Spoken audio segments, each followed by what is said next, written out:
آج کل کے نجی ٹی وی چینلز کچھ اس طرح رپورٹنگ کرتے ہیں، بریکنگ نیوز، مرغی نے انڈا دیا ہے۔ ناظرین، ابھی خبر موصول ہوئی ہے کہ موسیٰ خیل کے نواحی گاؤں میں ایک مرغی نے انڈا دیا ہے۔ اطلاع کے مطابق اب سے کچھ دیر پہلے موسیٰ خیل کے نواحی گاؤں میں ایک مرغی نے انڈا دیا۔ جی ناظرین، ایک بار پھر آپ کو بتاتے چلے کہ یہ موسیٰ خیل ہی کا نواحی علاقہ ہے جہاں پر مرغی نے انڈا دیا ہے۔ بونگا نیوز کا نمائندہ موقع پر موجود ہے، ان سے پوچھتے ہیں، جی ارسلان، آپ کو کیا نظر آ رہا ہے؟ مرغی نے انڈا دیا ہے۔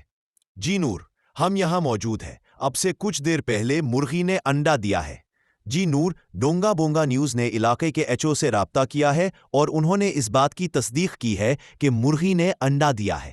جی ناظرین، ہم کوشش کر رہے ہیں کہ مرغی سے رابطہ ہو۔ ارسلان، یہ بتائیے، اس معاملے میں آپ کا مرغی کے اہل خانہ سے کوئی رابطہ ہوا ہے؟ کیا کہتے ہیں وہ؟ جی نور، اس وقت ہم مرغی کے چچا کے پاس کھڑے ہیں اور ان کا بھی یہی کہنا ہے کہ مرغی نے انڈا دیا ہے۔ ارسلان، یہ بتائیے، اس وقت کیا صورتحال ہے؟ مرغی اور انڈا دونوں کیسے ہیں؟